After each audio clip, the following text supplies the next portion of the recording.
মিহি কি গপু ভাইকে নাকি পরাবে? ওই জন্য এখন মিহি কি হবে? রেডি হবে। দাঁড়াও বের করে দিচ্ছি। সম্পূর্ণ মুখে মাখো।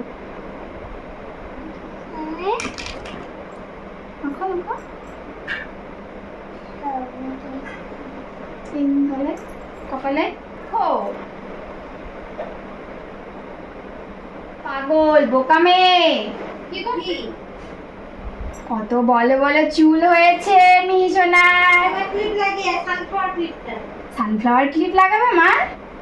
Yellow dress, yellow clip. হ্যাঁ ঠিক আছে।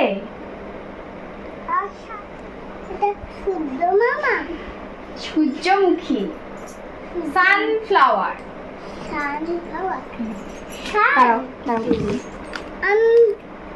আমি সবুজ টিপ পরবো।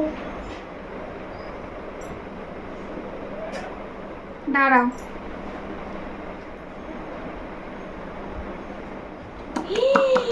কি শোনা লাগছে? থু থু থু।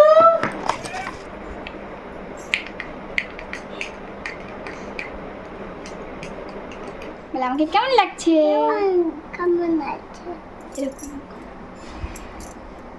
তো তোমরা দেখলে সকাল সকাল ঘুম থেকে উঠে মিহির স্নান টান করে রেডি হয়ে গেছে। মিহি তার গপু ভাইকে রাখি পরাবে জন্য। আর দেখো নিজেই আসন পেতে দিচ্ছে গপু ভাইকে।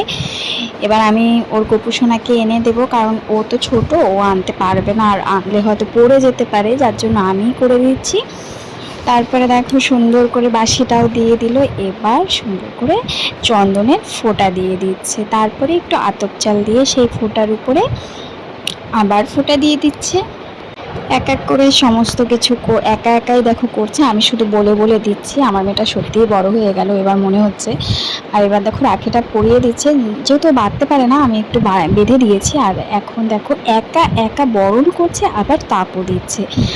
তারপর নম করে নিল সুন্দর করে। এবার আমাদের রাখি পরানোর পালা। আমাদের সবাই সবার হাতে আমরা রাখি পরিয়েছি। আসলে কি বলতো, রাখি কিন্তু শুধু ভাই বোনের যে রাখি পরা সেটা কিন্তু নয়, সকলেই বন্ধু বন্ধুকে, বোন বোনকে, দিদি দিদিকে, সবাইকে রাখি পরাতে পারে। রাখি বন্ধনটাই ওরকম। আশা করি পৃথিবীর সমস্ত সম্পর্কগুলো যেন খুব ভালো থাকে, সমস্ত সম্পর্কগুলো যেন মিষ্টি মধুর সম্পর্ক হয়। আর আসল কথা যেটা, রাখি পরানো মানে হচ্ছে একটা রক্ষা কবচ। তো এখন তো কেউ কারো ভালো দেখতে পারে না। আশা করছি সবাই সকলের পাশে থাকুক, সবাই সবার ভালো চাক, ভালো রাখুক, ভালো থাকুক।